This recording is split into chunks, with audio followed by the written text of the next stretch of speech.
Hello everyone, welcome to Jwalpa coaching classes. आज के इस वीडियो में हम एनसीईआरटी क्लास 12th के आगे के क्वेश्चंस करेंगे। इससे पहले वाले वीडियो में हम क्वेश्चन नंबर 13 तक कर चुके हैं। अब आज उसके आगे के क्वेश्चंस करेंगे। ठीक है, तो चलिए एक एक करके क्वेश्चंस को डिस्कस करते हैं। पहला क्वेश्चन है क्वेश्चन नंबर 14। ठीक है, क्वेश्चन क्या है? फिगर बिलो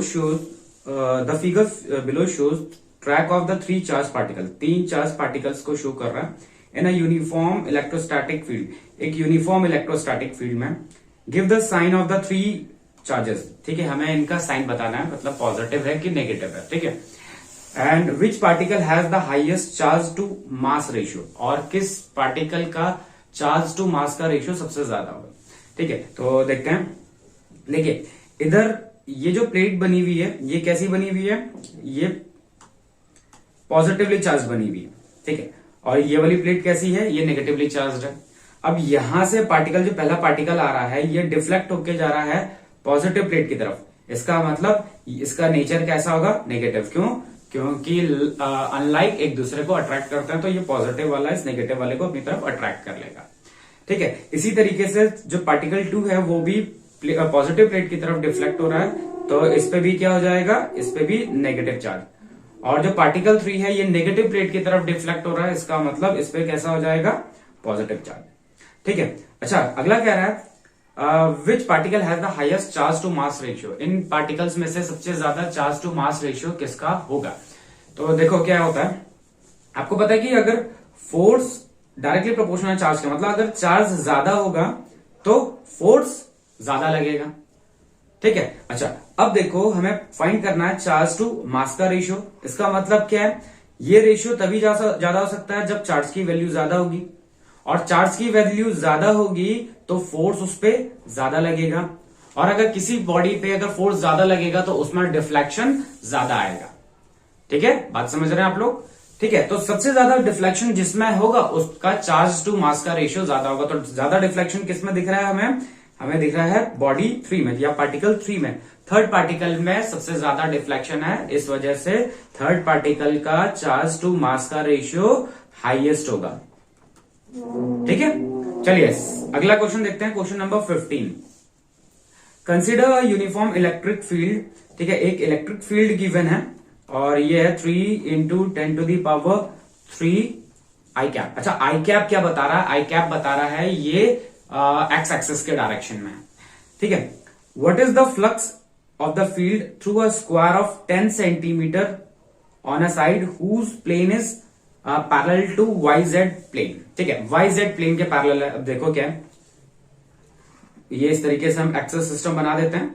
ये ठीक है, ये एक्स एक्सिस हो गई, ये वाई एक्सिस हो गई, और ये जेड एक्सिस हो गई। ठीक, इस पे हम एक प्लेन बना देते हैं जो कि वाई जेड प्लेन में। वाई जेड प्लेन का मतलब होता है वो इस तरीके से वाई जेड के पैरेलल है। ठीक है, अच्छा इसका एरिया वेक्टर कैसा होगा? इसका एरिया वेक्टर ऐसा होता है। एरिया वेक्टर क्या होता है? नॉर्मली होता है सरफेस के। ठीक है, तो इसका एरिया वेक्टर ऐसा है। और क्वेश्चन में गिवन है इलेक्ट्रिक फील्ड आई कैप बता रहा है, इसका मतलब इलेक्ट्रिक फील्ड का डायरेक्शन भी कुछ इसी तरफ है। ठीक है, हमें क्या फाइंड करना है? हमें फाइंड करना है फ्लक्स। तो फ्लक्स क्या होता है? फ्लक्स होता है E डॉट ए। ठीक है, तो flux is equals to E A cos theta. Theta की वैल्यू 0 हो जाएगी। क्यों? क्योंकि दोनों के दोनों दिख रहा होगा, ये तो एक्स एक्सिस के डायरेक्शन में था, और जो इसका नॉर्मल या फिर एरिया वेक्टर आ रहा वो भी इसी के अलोंग आ रहा। ठीक है, तो इसकी वैल्यू हो गई 1। ठीक है, तो phi is equals to E ए हो जाएगा। तो फाई की वैल्यू निकालनी है। ई कितना है? 3 इंटू 10 टू दी पावर 3। ये इलेक्ट्रिक फील्ड है, और एरिया कितना जाएगा? 10 सेंटीमीटर है, तो 10 सेंटीमीटर स्क्वायर है, तो 10 इंटू 10, लेकिन मीटर में निकालने के लिए हम 100 से दोनों को डिवाइड कर देते हैं। 0 से 0 कैंसिल, एक 0 से ये वाला 0 कैंसिल, और एक 0 से इस 0 से ये वाले 2 0 काट देंगे तो खाली बचेगा कितना? 10। तो 5 की वैल्यू कितनी मिल जाएगी? 30। ठीक है, तो इसका आंसर कितना हो गया? 30। यूनिट क्या आ जाएगी? यूनिट आएगी न्यूटन कूलाम मीटर स्क्वायर। ठीक है, अच्छा अगला पार्ट कह रहा है what is the flux through the same area same square, मतलब उसके थ्रू सेम स्क्वायर के थ्रू हमें फिर से फ्लक्स निकालना है। If the normal to its plane, ठीक है, नॉर्मल टू इट्स प्लेन, इसका जो नॉर्मल है वो एक्स एक्सिस के साथ कितने का एंगल बना रहा है, 60 डिग्री का एंगल बना रहा है। मतलब अगर ये नॉर्मल जो अभी दिख रहा होता है कि ये दोनों के दोनों पैरेलल थे, ठीक है, अभी अगले वाले पार्ट में क्या होगा, अगले वाले पार्ट में ये कुछ ऐसा हो जाएगा कि इलेक्ट्रिक फील्ड ऐसा है और जो वो नॉर्मल के साथ 60 डिग्री का एंगल बना रहा होगा। तो phi is equals to a cos 60 हो जाएगा। फाई इज इक्वल्स टू ये कितना था, इलेक्ट्रिक फील्ड गिवन था हमारे पास 3 into 10 to the power 9, 3 into sorry 9 नहीं 3 था। एरिया कितना था 10 upon 100 into 10 upon 100 into cos 60, ठीक है। कॉस 60 कितना होता है हाफ, और ये पूरी वैल्यू सेम है, मतलब इसको हाफ से कर देते हैं मल्टीप्लाई, ऊपर वाले को सॉल्व करेंगे तो कितना आ जाएगा 15 Newton per coulomb metre square, ठीक है। चलिए अगला क्वेश्चन देखते हैं। क्वेश्चन है question number 16, what is the net flux of the uniform electric field of the exercise 1.15 through a cube, ठीक है। मतलब इससे पहले जो क्वेश्चन गिवन था उसके ही उसी का रेफरेंस लिया हुआ है और नेट फ्लक्स पूछा गया है किसके through, through a cube of side 20 centimetre, कितना 20 centimetre, oriented so that its faces are parallel to the coordinate planes, ठीक है। मतलब ऐसा है कि जैसा ये एक क्यूब है,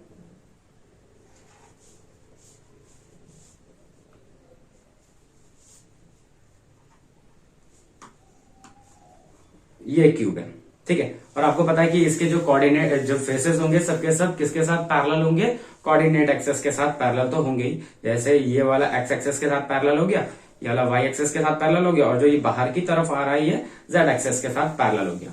इसका साइड कितना है 20 सेंटीमीटर साइड गिवन है, ठीक है।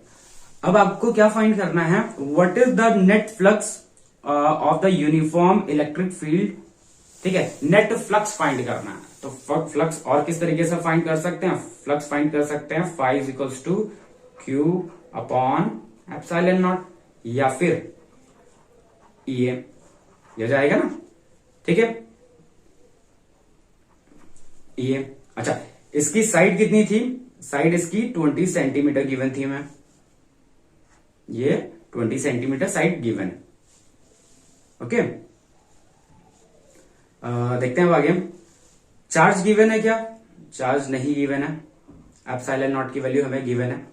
इलेक्ट्रिक फील्ड सेम है, इलेक्ट्रिक फील्ड कितना था 3 इंटू 10 टू द पावर कितना 3 था। एरिया, अच्छा अब एरिया निकालना है। अब एरिया को देखो क्या है, एरिया इलेक्ट्रिक फील्ड कैसा है, इलेक्ट्रिक फील्ड इस डायरेक्शन में ही है ना, इसी डायरेक्शन में तो था इलेक्ट्रिक फील्ड ऐसा, ठीक है। अब इलेक्ट्रिक फील्ड इस डायरेक्शन में है तो क्या होगा, एक्स एक्सेस के अलॉन्ग है ना, एक्स एक्सेस के अलॉन्ग। अब एक्स एक्सेस के अलॉन्ग में क्या होगा, जितना इलेक्ट्रिक फील्ड यहां से बाहर निकल रहा है उतना ही इलेक्ट्रिक फील्ड यहां से एंटर कर रहा है, ठीक है। अच्छा इस वाले के थ्रू फ्लक्स 0 हो जाएगा, क्यों, क्योंकि इलेक्ट्रिक फील्ड ऐसा है, इसका एरिया वेक्टर ऐसा है। नीचे वाले के थ्रू इलेक्ट्रिक फील्ड ऐसा है, एरिया वेक्टर ऐसा है, ठीक है। तो मतलब जो ऊपर और नीचे की तरफ जो फेसेस हैं उनकी वजह से उनके थ्रू जो फ्लक्स आ रहा है वो 0 आ रहा है। अच्छा एक जो ये फ्रंट में जो एरिया दिख रहा है इसके थ्रू भी फ्लक्स 0, क्यों, क्योंकि इलेक्ट्रिक फील्ड का डायरेक्शन ऐसा है, और अगर आप इसका एरिया वेक्टर निकालोगे तो बाहर की तरफ आ रहा होगा। इसी तरीके से इससे पीछे की तरफ जो होगा उसमें क्या होगा, वो उसमें भी इलेक्ट्रिक फील्ड ऐसा है और उसका एरिया वेक्टर अंदर की तरफ हो जाएगा 90 डिग्री। लेकिन जो ये दो फेसेस हैं, एक फेस ये और एक फेस ये वाला, अब इन दोनों फेसेस का क्या होगा, इन दोनों फेसेस का जितना इलेक्ट्रिक फील्ड यहां से एग्जिट कर रहा है उतना ही यहां से एंटर कर रहा है। बात समझ में आ रही, जितना इलेक्ट्रिक फील्ड यहां से एग्जिट हो रहा है उतना ही एंटर कर रहा है। तो हम कह सकते हैं कि नेट फ्लक्स कितना हो जाएगा, नेट फ्लक्स 0 हो जाएगा, ठीक है। अच्छा अगर हमें इस तरीके से निकालना होगा तो इस तरीके से हम क्या करेंगे, इस तरीके से हम दो केसेस बना लेंगे। दो केसेस कैसे,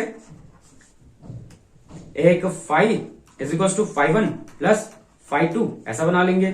फाइव वन क्या जाएगा, ई ए कॉस 30 नहीं सॉरी 0, और दूसरे वाले के लिए क्या होगा, इसका एरिया वेक्टर ऐसा होगा, इलेक्ट्रिक फील्ड ऐसा होगा, ई ए कॉस 180। ये तो सिंपली ई ए हो जाएगा, और ये वाला क्या जाएगा, कॉस 180 नेगेटिव होने की वजह से ई ए 0। ठीक है, तो नेट फ्लक्स कितना आ जाएगा, नेट फ्लक्स 0 आ जाएगा। ठीक है, नेक्स्ट क्वेश्चन है question number 17। Careful measurement of an electric field at a surface of a black box indicate that the net outward flux through the surface is इतना। अच्छा, net flux given है कितना, 8 into 10 to the power 3 newton metre square per coulomb. एक minute यहां पे क्या था, ठीक है इतना था। What is the net charge, क्या पूछा गया है, नेट चार्ज कितना होगा, नेट चार्ज तो आपको पता फाई इज इक्वल्स टू क्या होता है, cube upon epsilon not. Net charge निकालने के लिए हमें क्या करना पड़ेगा, फाई एप्सिलॉन नॉट। फाई की वैल्यू कितनी गिवन है, 8 इंटू 10 टू दी पावर 3, और एप्सिलॉन नॉट होता है 8.85 इंटू 10 टू दी पावर -12। ठीक है, पावर को सॉल्व कर लेंगे तो पावर कितनी हो जाएगी, पावर को सॉल्व कर लेते हैं तो 10 टू दी पावर 9 हो जाएगा, और इसको मल्टीप्लाई कर लेते हैं तो इसको मल्टीप्लाई करते हैं तो 8 इंटू 8.5 70.8 इतना कूलम हो जाएगा चार्ज। ठीक है, अच्छा नेक्स्ट क्वेश्चन, नेक्स्ट पार्ट क्या रहा है इसका, if the net outward flux through the surface of the box were 0, मतलब नेट फ्लक्स अगर 0 हो जाता है, could you conclude that there were no charge inside the box? क्या इससे हम ये बता सकते हैं कि बॉक्स के अंदर कोई भी चार्ज 0 है, मतलब नेट जो कोई भी चार्ज नहीं रखा हुआ। ठीक है, तो इसका आंसर हम क्या लिखेंगे, नो। क्यों, नो क्यों, अब इसको समझते हैं। इसका जो सेकंड पार्ट है उसका आंसर नो क्यों कहा हमने।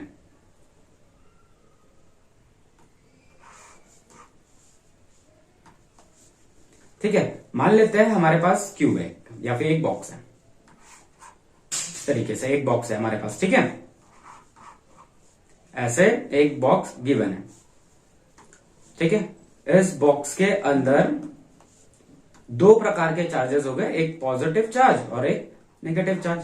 अब देखो पॉजिटिव चार्ज का जो फ्लक्स आएगा या फिर इलेक्ट्रिक फील्ड आएगा वो ऐसा आएगा, और नेगेटिव चार्ज के लिए जो इलेक्ट्रिक फील्ड आएगा वो ऐसा आएगा।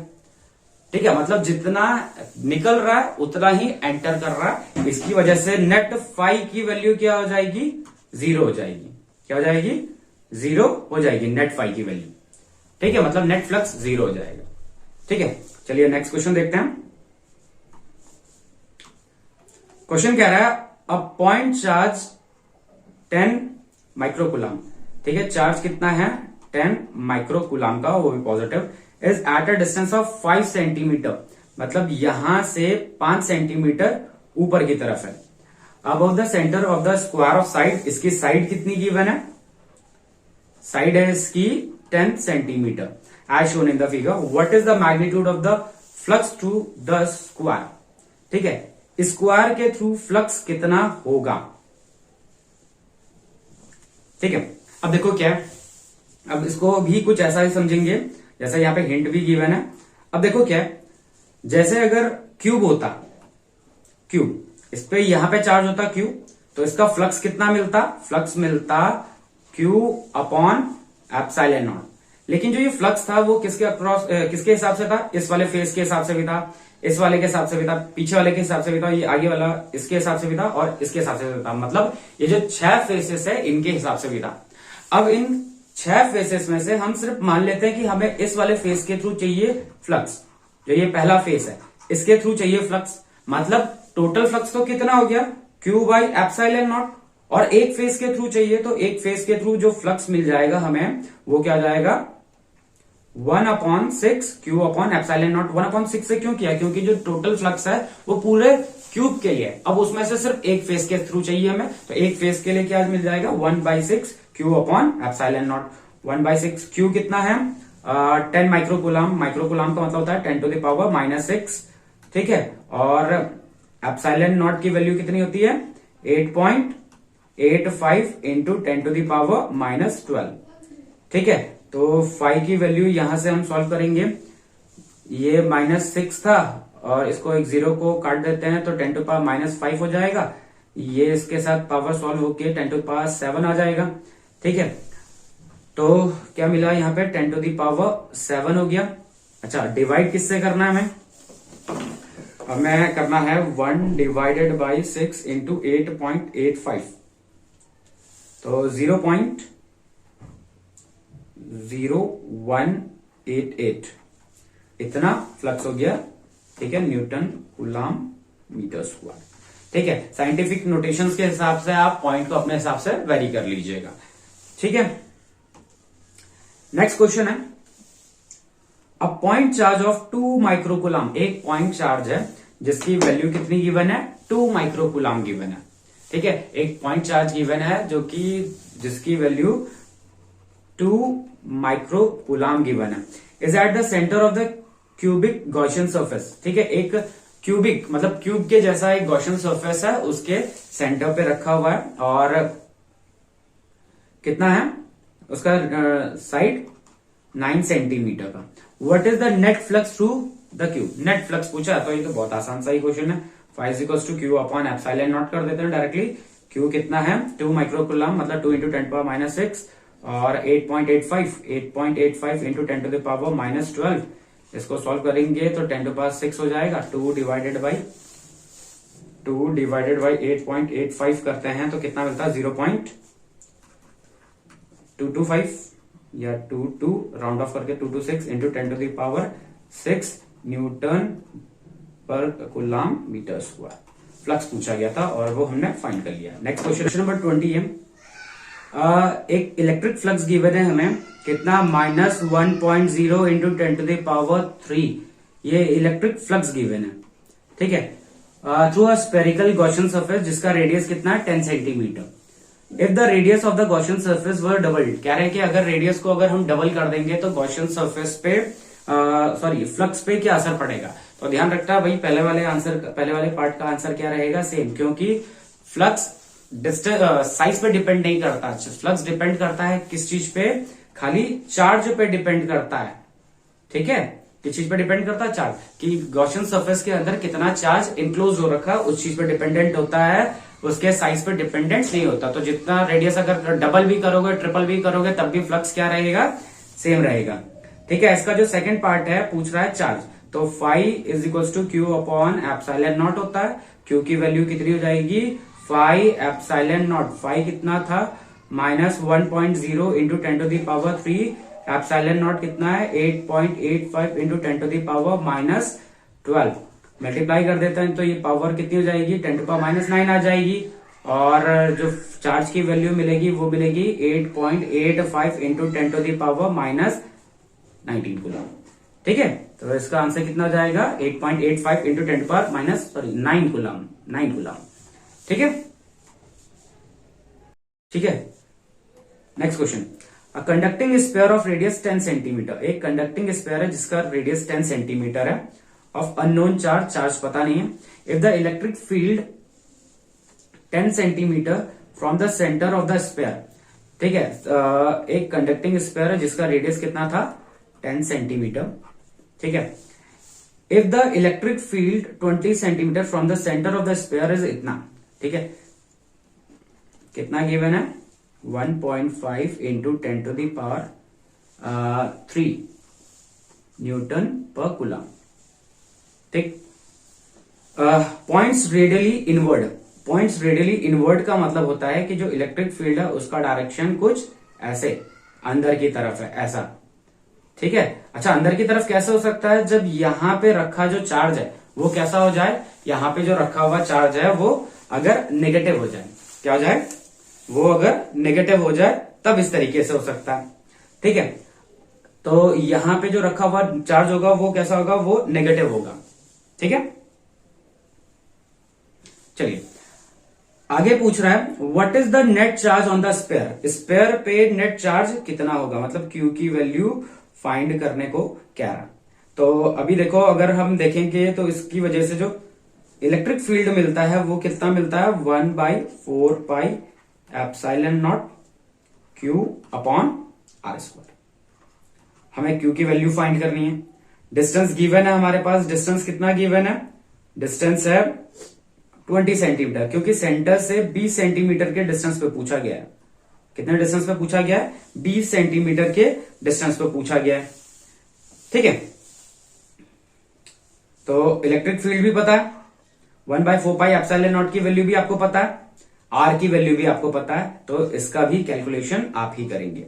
ठीक है, देखो जहां पे कैलकुलेशन पड़ेगा वो आपको करना है, मुझे करना है कि वो आपको जिस भी क्वेश्चन में जैसा भी कॉन्सेप्ट लगता है वो समझाना है मुझे आपको। ठीक है, तो ये आपके लिए है डू योरसेल्फ। ठीक है,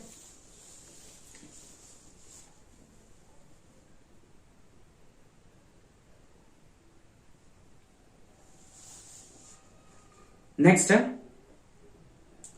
next question, question number 22। Question number 22 कहता है a uniform conducting sphere of 2 point, एक स्पेयर है जिसका डायमीटर कितना है 2.4 मीटर है, has its surface charge density, इसकी सरफेस चार्ज डेंसिटी कितनी है 80 microcoulomb per metre square, find the charge. अच्छा, सरफेस चार्ज डेंसिटी होता है charge on pi r square, तो चार्ज कितना हो जाएगा sigma into pi r square. Sigma की वैल्यू कितनी गिवन है, सिग्मा की वैल्यू गिवन है हमें 80 माइक्रोकूलाम में है, तो इसका मतलब 10⁻⁻⁶।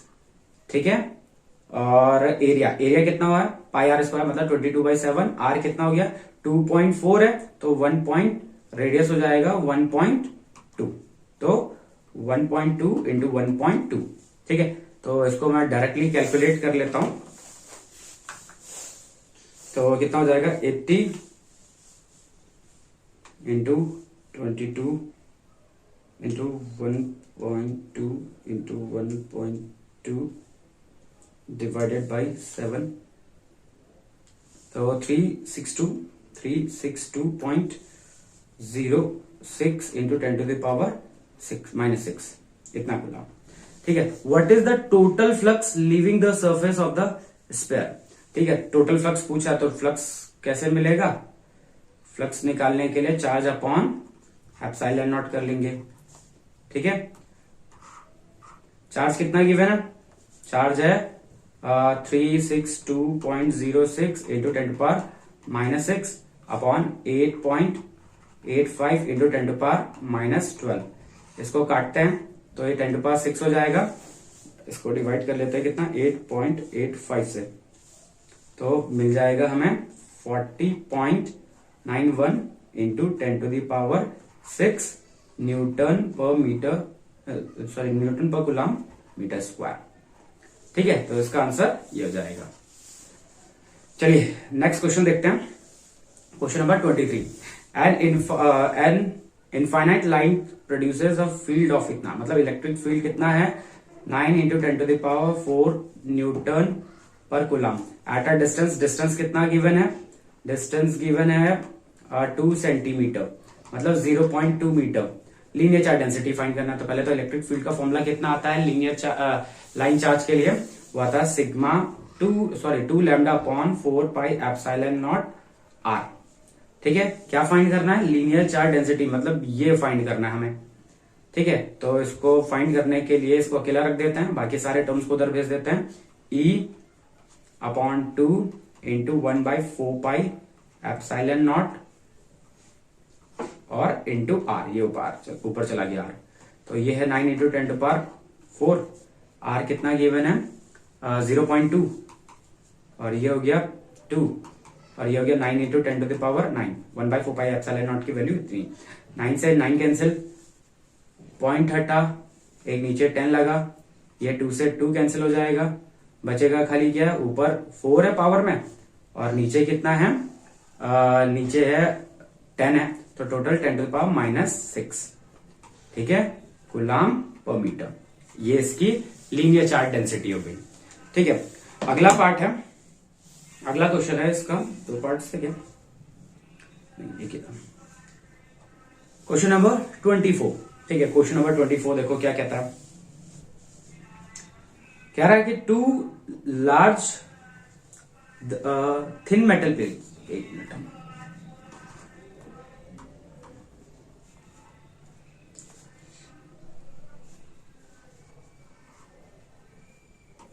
ठीक है। Two large thin metal plates are parallel and close to each other. दो लार्ज मेटल प्लेट्स है, पैरेलल हैं और एक दूसरे के क्लोज में रखे हुए हैं। On their inner surfaces the plate have surface charge densities of opposite signs and magnitude इतना, मतलब दो इस तरीके से प्लेट रखी हुई है, ठीक है। इसकी सरफेस चार्ज डेंसिटी मान लेते हैं सिग्मा, फिर वैल्यू तो बाद में पुट कर देंगे, और इसकी है माइनस सिग्मा, ठीक है। What is the electric field, मतलब ये मतलब electric field in the outer region of the first plate. First plate का आउटर रीजन ये हो गया, ठीक है, और इसको 1 बोल देते हैं। Outer region of the second plate and between the plates, मतलब इसको 2 कह देते हैं और इसको 3 कह देते हैं, ठीक है। अब देखो किसी प्लेट की वजह से कितना आता है, सिग्मा अपॉन एप्सिलॉन नॉट आता है, ठीक है। किसी प्लेट, सॉरी 2 एप्सिलॉन नॉट आता है, ठीक है। अब देखो क्या है,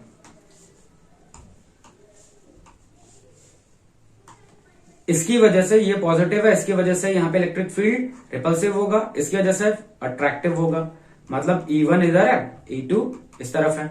दोनों के दोनों मैग्नीट्यूड में बराबर है, क्योंकि प्लेट की वजह से इलेक्ट्रिक फील्ड डिस्टेंस पे डिपेंडेंट नहीं होता है, तो ये दोनों इक्वल होंगे और ये दोनों एक दूसरे को कैंसिल कर देंगे, क्योंकि मैग्नीट्यूड में इक्वल है और डायरेक्शन में अपोजिट है। अच्छा, इस साइड में देखेंगे तो इस साइड में क्या होगा, ये वाला तो अपनी तरफ अट्रैक्ट करेगा, और इसकी वजह से यहां पे जो इलेक्ट्रिक फील्ड आएगा वो कैसा होगा, रिपल्सिव। सेम यहां पे भी वही केस बनेगा कि दोनों का मैग्नीट्यूड इक्वल है और दोनों के दोनों डायरेक्शन में अपोजिट हैं, तो ये दोनों एक दूसरे को कैंसिल कर देंगे। अच्छा, जो बीच वाला पार्ट है इसमें क्या होगा, ये पहले वाली प्लेट की वजह से इलेक्ट्रिक फील्ड इस तरफ, दूसरे वाली प्लेट की वजह से इलेक्ट्रिक फील्ड इस तरफ। क्यों? क्योंकि ये अट्रैक्ट कर रहा है और ये वाला रिपेल कर रहा है। दोनों के दोनों मैग्नीट्यूड में इक्वल हैं, तो ई नेट बीच में कितना हो जाएगा, ई नेट। अच्छा, इसमें रीजन 1 में तो 0 है, रीजन 3 में भी 0 है, मतलब पहली प्लेट के आउटर में 0 है, सेकंड प्लेट के आउटर में 0 है, लेकिन बीच में कितना आएगा, sigma upon 2 epsilon not plus sigma upon 2 epsilon not. तो टोटल मिलाएंगे तो सिग्मा अपॉन एप्सिलॉन नॉट आ जाएगा, ठीक है। और हमें इसकी वैल्यू गिवन है सिग्मा की, और सिग्मा की वैल्यू है 17.0 into 10 to the power -22 upon epsilon naught की वैल्यू गिवन है 8.85 इंटू 10 टू दी पावर -12, ठीक है। इसको कैंसिल करते हैं और ये हो जाता है 10 टू दी पावर -10, 17 अपॉन 8.85, वो लगभग 2 के आसपास ही आएगा, डिवाइडेड बाय 8.85, तो ये आया 1.92 into 10 to the power -10 newton per coulomb, ठीक है। तो इसका आंसर इतना हो गया, ठीक है। तो आज के इस वीडियो में हम इतना ही करेंगे। नेक्स्ट वीडियो में हम इसके आगे के क्वेश्चंस करेंगे, मतलब क्वेश्चन नंबर 25 के आगे के क्वेश्चंस करेंगे, ठीक है। तब तक के लिए थैंक यू।